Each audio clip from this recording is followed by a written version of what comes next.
there is a true story in it because there's a human behind it. None of this is corporately made at all. And there is so much that I can't translate to a person who doesn't have their literal fingers on the product. It's the eCommerce Master Plan podcast, here to help you solve your marketing problems and grow your e-commerce business. Cutting through the hype to bring you inspiration and advice from the e-commerce sector and beyond. Here's your host, Chloe Thomas. Hello and welcome. It's great to have you here. Thank you for hitting play and choosing to listen to one of our inspiring guests. In this episode, we get to talk jewelry, we get to talk luxury, we get to talk customer experience with a fascinating lady from the US who is talking to us about her fast-growing online store that's part of a much bigger bricks and clicks operation. I have to say a little bit of a thank you to her team. So she was recording this episode in the back of the store as they were getting ready to open for the day. And the team were like ghosts. I could see them wandering around in the background, but you'll pretty much not hear them at all. So amazing work from Babs and her team on the audio side of things there. Really impressive. Nothing makes me more nervous than, the team will turn up partway through. No, but they did absolutely brilliantly and really cool. So huge thank you to Babs and her team for being so quiet. So what are we going to be talking about? We're going to be talking about how she runs the team. We're going to be talking about the purpose that drives through their business, how they've been trying to build the same customer experience online as they have offline. We will be talking about product provenance, running services as well as physical products. Lots of cool stuff in this episode. I think you're going to enjoy it because I thoroughly enjoyed recording it. Please listen to the end though, so you don't miss out on my guest top tips, which are very good, and my take on this episode. Running ads across a broad channel mix, but unsure where to invest your next pound? Alvi helps e-commerce experts like you with full funnel attribution, budget allocation, and automated bidding towards real business outcomes, so you can stop guessing and start scaling. Take children's clothing retailer POP, for example, who saw a 27% increase in average order value after implementing Alvi's bidding signals. Do you want similar results? Then go to ecmp.info/Alvi and book your demo. Make sure you add the note e-commerce master plan when you book to get your 3-month free trial. That's ecmp.info/Alvi to book your demo. ecmp.info/ALVIE. At Arizona State University, we're bringing world-class education from our globally acclaimed faculty to you.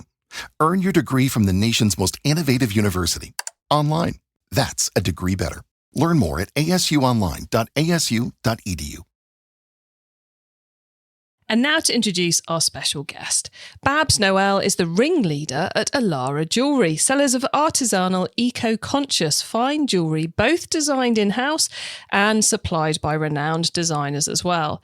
Founded in 2004, they now sell via their physical retail store, Atelier, which is by appointment only at special events, and via their Shopify store. In total, the company does $2.9 million a year with 13% year-on-year growth, and the e-commerce store is booming, seeing 138% year-on-year growth as we record. Hello, Babs. Hello, good morning. Very cool to have you on the show. I love a bit of jewelry chat. I love a bit of e-commerce chat, so very excited to have you here. How did you end up in the world of e-commerce? Originally, prior to moving to where I am now, I lived in Denver. And I had 2 customers who had built the back end of the Universal Studios website. Wow. And so this was in 2002.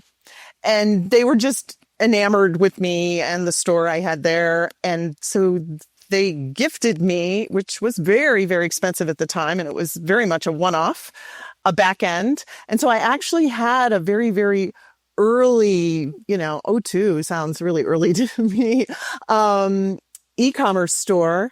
And it ran for a couple years. And then I moved here and I had a lot of other things to take up my time than that. So then I would say I really after I moved to Bozeman in 2004, I really had more of a brochure site for a number of years with a lot of flash, and I started up again in 2015, I would say in earnest in 2018, and in its current incarnation, it was more like 2020. I managed to upgrade my site just in time for the pandemic. It was complete. Just that's when I happened to decide to do it, and pandemic hit, and that new site was up and running in April of that year. Wow. So yeah, literally to the wire of to the the wire. lockdowns. I had no idea. Yeah. Fate can be a great thing. For our younger listeners, Flash, just in case what you're wondering why we were laughing, Flash created the most beautiful websites, but they were completely nightmarish on every other front. Thank goodness that one disappeared. So you you dabbled back in 2002, then you did more of a brochure, then you luckily put it all together for the pandemic, just in time for the pandemic on the Shopify store. Why at that point did you feel it was worth getting back into the e-commerce game?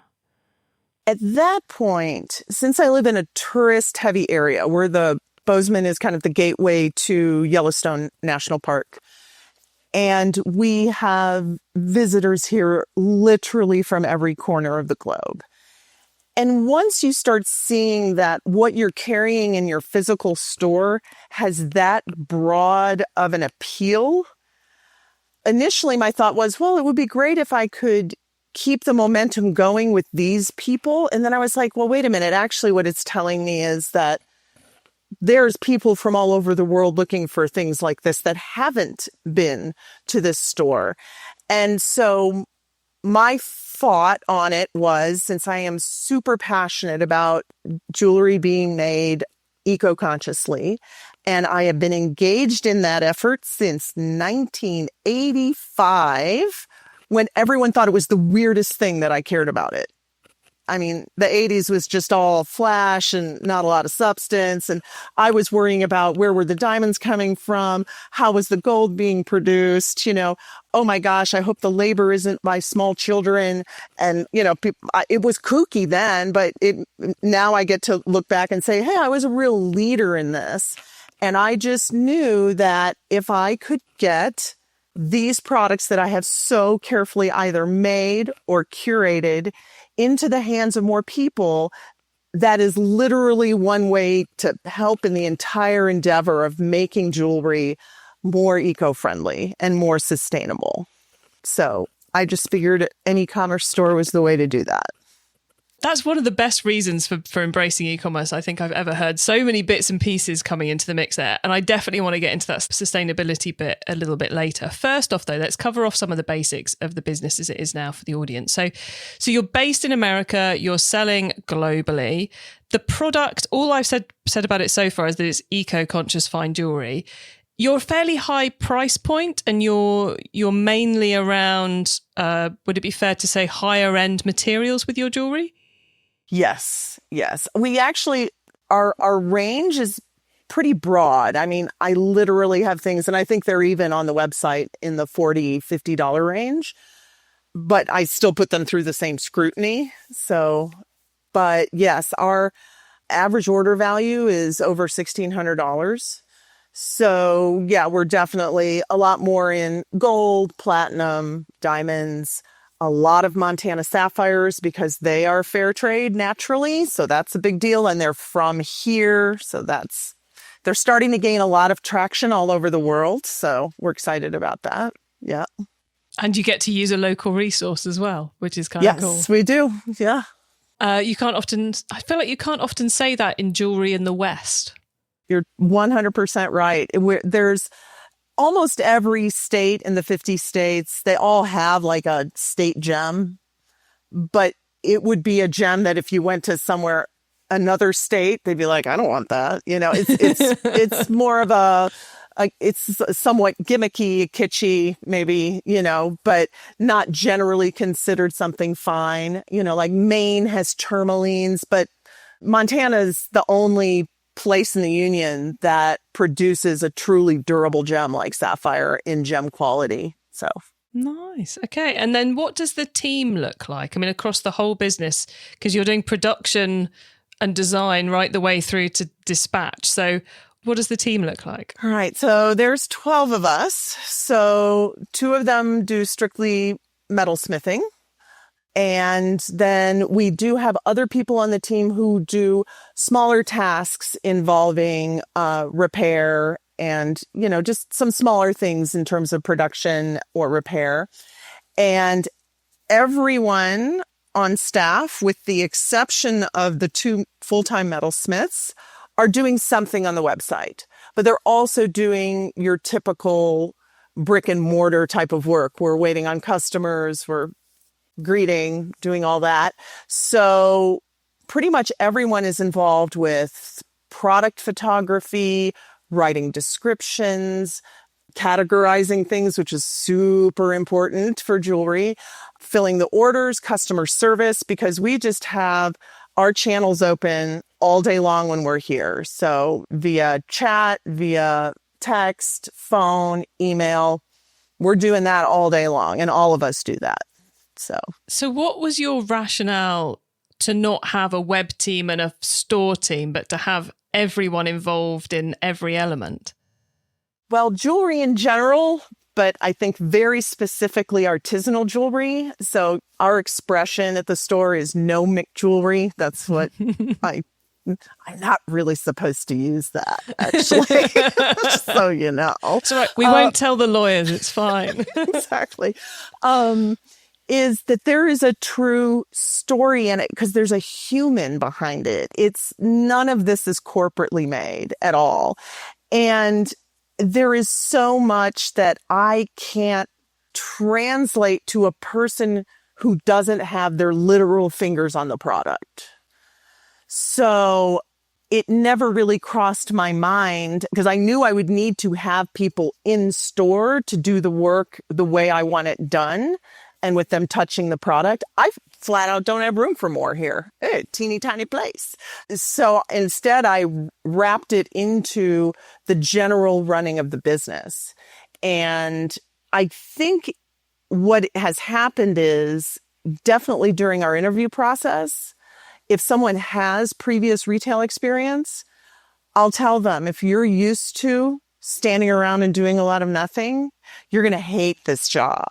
We are all always wearing a lot of hats. And what's happened is I've reached stasis. I end up attracting people to this job that don't like to lack for things to do. I attract people who want to be busy and want to increase their skills. And people who really do like to just sit, they don't show up. So it's worked out pretty well.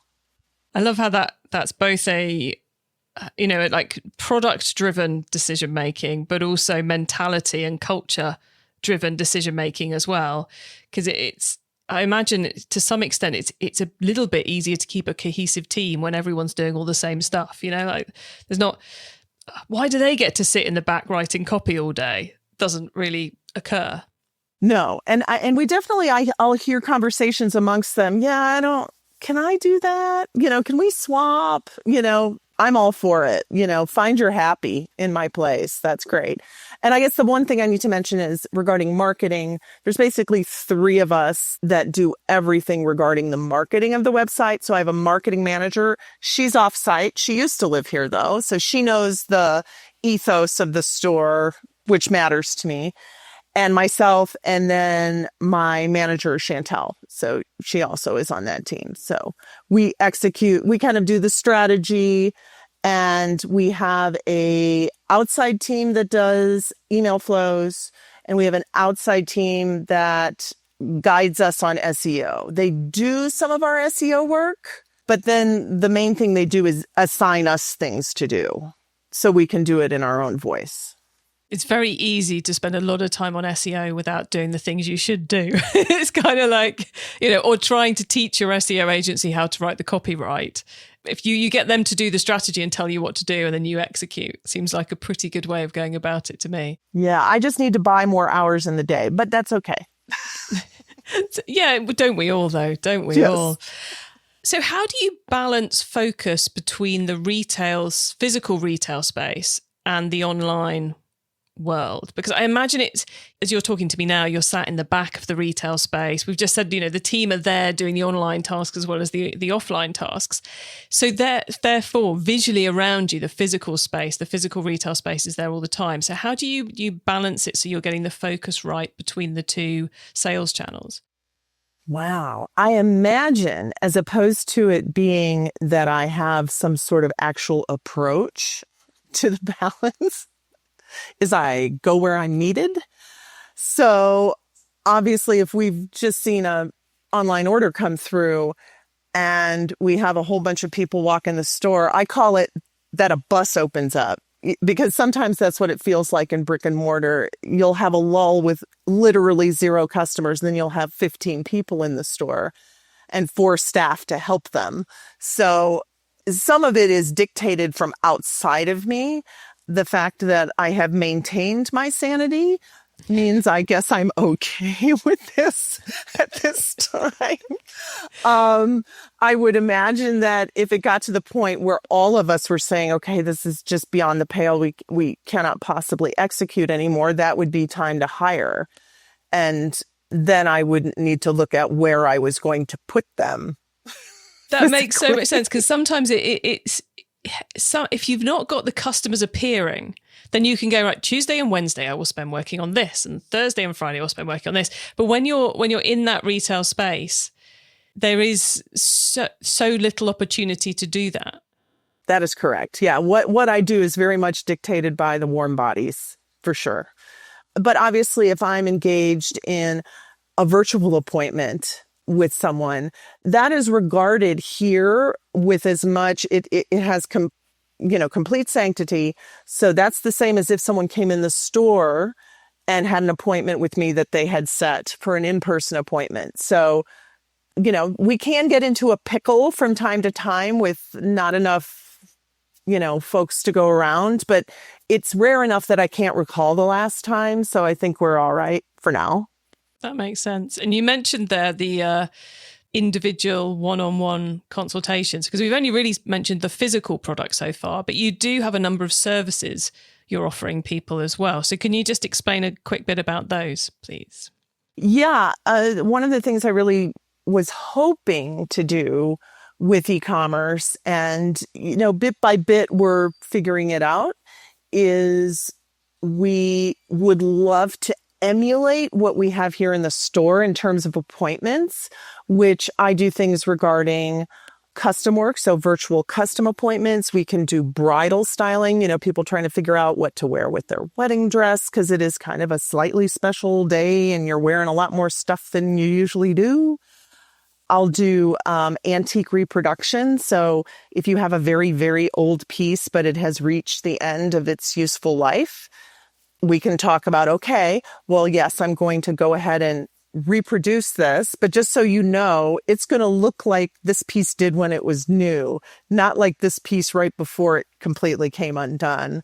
So I can't really do appraisals long distance, but we can guide people on things like repairs. As long as they have a good enough camera so they can show us what's going on, we can sometimes diagnose that way. So yeah, there's quite a bit that we can do. And since custom work is kind of a cornerstone of our brick and mortar, I thought it was important because many people don't have a custom jeweler in their town in the States, especially if they're living somewhere smaller. So, because the craft is, we don't have as many people doing the craft as we need, frankly. So, especially for something like one-offs. So, but I love meeting people from all over and helping them with their projects. It's great. It's a lot of fun. I find it so cool that you are trying to mirror the same services and the same experience online that people get in the physical store. Because so often when someone's running a single store business and they launch an online site, the online site kind of gets forgotten about, and it's just like, we'll put the products up and it'll be fine. Whereas your approach seems a lot more all-encompassing, and that we want to make sure people get the same experience, overused word in e-commerce, but the same experience whether they're in store or they're in the online space. Yeah, it is definitely more holistic, and hence the way that we use staff probably makes more sense then. But yeah, we'll do virtual shopping tours because for some people, particularly people who are a wee bit older, the clicking and the looking and the filters and the thing, it kind of takes all the fun out of it. And so we're totally happy to set an appointment and do something via FaceTime, just in the store, showing them what's in the cases. That's such an obvious thing to do, but somewhat mind-blowing at the same time. Like, how strange that a customer might want to see the jewelry and be walked around the store. It's kind of obvious, but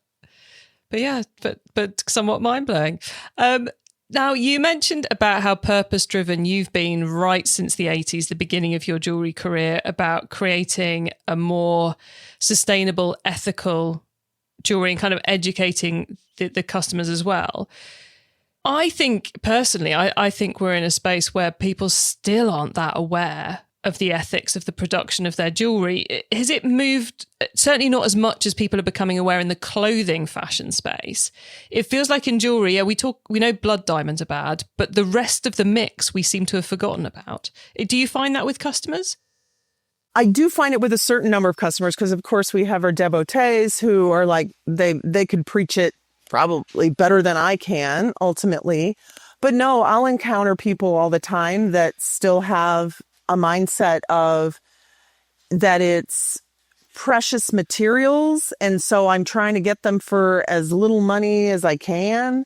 But it turns out that they actually have more refined taste. And that can be kind of the opening for me, is if they are looking for something that they would consider more unique, a little more special. We do a lot of one-of-a-kind. People love that idea. The very artisanal and one-of-a-kind nature allows us to open the door on the sustainability part of it. And I think we've definitely crossed some sort of threshold because, to toot my own horn, we were invited to be the subject of a short form documentary that'll be coming out on U.S. public television over the next year. And it's an episodic show on public television called Empowered with Meg Ryan. And we were chosen because of producing ethically sourced jewelry. So certainly there's some powers that be that recognize that, okay, we managed to do it with fast fashion, at least to get some people to maybe think twice. Maybe that doesn't mean they always buy that way, but hey, doing it in increments is fine, right? I doubt we're ever going to be able to flip the switch and everybody's doing everything very sustainably, but doing it just bit by bit is fine with me. And I think that is now happening with the jewelry business. And it's happening to the jewelry business to the extent that I see brands throwing the ethical thing on their website and throwing eco-conscious on their website. And I'm like, but really? And, I'll often know where those products are coming from. And I'll be like, not so much. They're just using it as a word and I use it as a mantra. So... But like you say, it is progress. At least they think they need to use the word, even if they're not using it as well as they should do. Exactly. I do consider that progress. If they think it's something that should be cared about, even if maybe they're not caring about it through their direct actions, that's something still. One of the most ethical things a person can do regarding jewelry that is often not available to them because there's jewelers who won't do this is we will reuse your existing materials. Your stones, your found objects. We have an amazing diamond cutter who can fix a broken diamond, an amazing lapidarist who can, repolish a colored stone, and we can refine your metal to reuse it. But a lot of jewelers don't want to set stones that they didn't sell. I'm not exactly sure why, probably because of the pressure of the sentimentality. But I just manage people's expectations on the front end. Things can go wrong. And trust me when I say your stone is going to be handled with the greatest of care. But even with the greatest of care, things can still go wrong. It's just managing expectations, which we have to do in the gallery all the time. E-commerce Master Plan is supported by some of the greatest companies in the e-commerce sector. Here's a reminder of who they are. Running ads across a broad channel mix but unsure where to invest your next pound? Alvi helps e-commerce experts like you with full funnel attribution, budget allocation and automated bidding towards real business outcomes, so you can stop guessing and start scaling. Take children's clothing retailer POP, for example, who saw a 27% increase in average order value after implementing Alvi's bidding signals. Do you want similar results? Then go to ecmp.info/Alvi and book your demo. Make sure you add the note e-commerce master plan when you book to get your 3-month free trial. That's ecmp.info/Alvi to book your demo. ecmp.info/ALVIE. At Arizona State University, we're bringing world-class education from our globally acclaimed faculty to you. Earn your degree from the nation's most innovative university. Online. That's a degree better. Learn more at asuonline.asu.edu. It's time for the top tips round. Okay, I love this section because it gives me and our listeners some really quick ideas for taking our businesses to the next level. Babs, are you ready for the top tips? I am ready for top tips. Awesome. Okay, the book top tip. If everyone listening to this podcast agreed to take Friday off and read a book to make their business better, which book would you recommend? I would recommend Let My People Go Surfing by Yvon Chouinard. So for those who don't know, he was the founder of Patagonia. So this story has a lot to do with purpose, environment, craftsmanship. It's a celebration of companies that choose to be great instead of being big, value-driven companies, community-focused businesses. I like to think that if Patagonia were a jewelry store, it would probably look like Alara. I love that. It's no surprise at all that you would be recommending that book. I have to say, very, very on message. The traffic top tip: which marketing method do you either prize above all others or think doesn't get the press it deserves? Well, what we prize the most and what gives us the greatest results are really finely tuned, highly segmented email flows.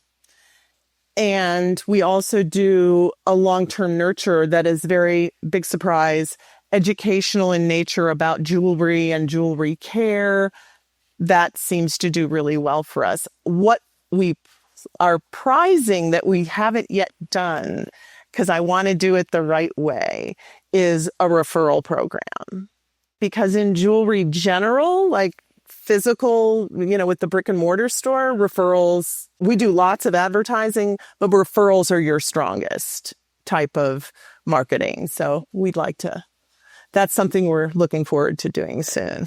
It's tricky to get that right and in the online space and to be confident in what happens. There's loads of different routes you can do, like pure referrals, loyalty programs, VIP programs. There's almost a smorgasbord to pick from. So I love the fact you're taking your time to find the route that works. The tool top tip, maybe a collaboration tool, a social media plugin, a phone app, or just a way of working. Is there a cool little tool you use that makes you and your team more efficient from day to day? So this is a teeny tiny thing. I hope lots of people are using it. We use the heck out of Bitly just to be able to track every single blessed thing we do. So that's a teeny weeny one.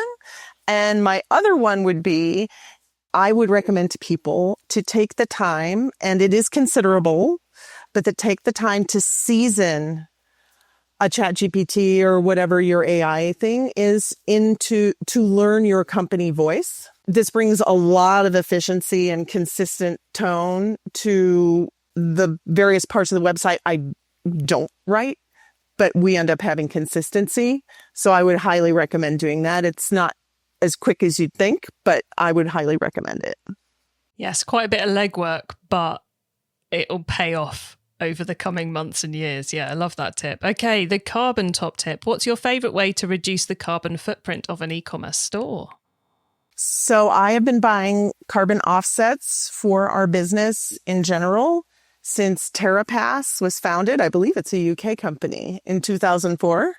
So I would say consider that. And I do it for everything from our staff's travel expense, the amount that they have to. Luckily, a lot of us are able to walk or bike to work, and most of us live pretty close, but some do not. So that all gets calculated. And so I would encourage people to do that and pick something where you feel like the dollars that you're giving are going to something that is actually helping with your carbon footprint. But definitely look at your product. I mean, obviously, I have a great ability to do that, to recycle gold, to use sustainable types of materials. But look at your product. Is it just headed towards a landfill? It would be better if it weren't. Packaging is always an easy way to go. And we looked at everything from our mailer bags we just went from the top down. So I strongly recommend that. Yeah, the question of should your product exist is a difficult one. Yeah. It's tough. It's tough. But when we started caring or really putting sustainability at the front of a lot of our conversations, maybe 5 years ago now, and I thought it would be decades before we were starting to ask the question, should your product exist? But it's actually come to pass a lot quicker than I thought it would. So that's good news. You. A little bit of I take no credit for that. I think it's we're a small part of the raging stream. By talking about it, you're part of it. Yay, Team Earth. Whee! Yay! Well, look, Babs, before we say goodbye, could you please let the listeners know where they can find you and your business on the web and social media? Yes. I'm at alarajewelry.com. Our Instagram is also Alara Jewelry, just one word. Our Facebook's just Alara Jewelry, one word. And Babs, I believe you've got a very special offer for our very special audience. I do. I invite you to partake in a free 1-hour custom jewelry design consultation done virtually. And it's going to be very easy for you to get to. You would just go to alarajewelry.com/masterplan. No code needed. And normally that's a $200 service. So I hope a few people who have, almost everyone does, a little bag or box of nibbly little bits that are made of precious metal that can't be used anymore. You're wrong. They can be used. I'm here to use them. Love it. Awesome opportunity to create some brilliant jewelry and to get some recycling done at the same time. Ta-da! Babs, I have thoroughly enjoyed chatting with you. Thank you so much for coming on the E-commerce Master Plan podcast and sharing so much of your insights with us. We really appreciate it. Thank you so much, Miss Chloe. You have a good rest of your day.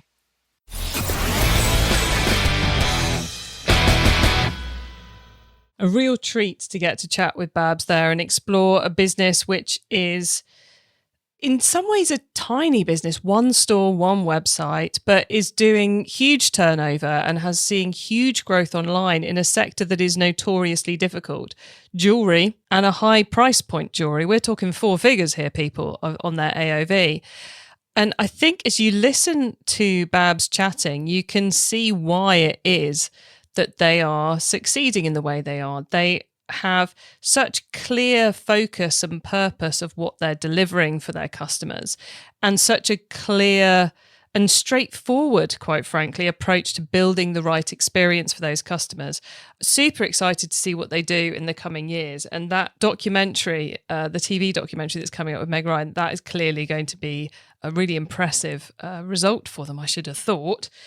You can get your hands on our notes from this episode, including those top tips and the links to what we mentioned, by heading over to ecommercemasterplan.com. You can also use our direct to episode short links. Just put ecmp.info/the number of this episode into the URL bar, and you'll be redirected straight to the right page of the site. When you get to the website, you can also add yourself to our email list so you don't miss out on any of the other things I share to help you improve your business. If you liked this episode and you want more on jewellery, then go and check out episode 355. Yes, you're going to have to scroll back a little way for this, but trust me, it will be worth it, where I am talking to another super successful jewellery designer, Larissa Loden. Go and have a listen to that if you're in the jewellery space. It will give you even more good ideas for your business's future. And if you want to hear more Shopify stories, then go to ecmp.info/Shopify to find all the many, many Shopify stories we have there for you. Thank you for tuning into this and every episode that you do of the e-commerce masterplan podcast. I bring you a new interview every week because I want to inspire and help e-commerce business owners like you to succeed and thrive with your businesses, including progressing along the path to net zero. So if you know someone this show can help, please tell them to listen to the e-commerce masterplan podcast. I hope you have a great week and don't forget to keep optimizing. Thank you for listening to the e-commerce masterplan podcast. Find out more at ecommercemasterplan.com/podcast. Are you using Yotpo for your email and SMS campaigns? Then you will already know the great news that they're sunsetting their email and SMS service at the end of this year. I know it's not the news you wanted to hear this close to peak. Yay, let's move our email system. So to help you with all of that, over on the e-commerce tech website, we are putting together a couple of blogs to help you to navigate it all and to turn this surprise into a brilliant move for your business. One that can even, or certainly has the potential to even increase your peak performance. To get the blogs, go to ecmp.info/Yotpo. That's YOTPO and ECMP. And there you can read my 4-step plan to make the most of the situation. And you'll also get a roundup of advice from email marketing experts about what you should do. So ecmp.info/Yotpo. You're a professional web creator who needs a platform that works as hard as you do. Wix Studio is built for you, whether you're a designer, developer, or marketer ready to amplify your impact. Build intuitively with advanced design features and AI-powered tools. Manage your clients and projects efficiently from one workspace. Scale with dynamic systems and fully managed infrastructure. Create exceptional websites with hyper efficiency on Wix Studio.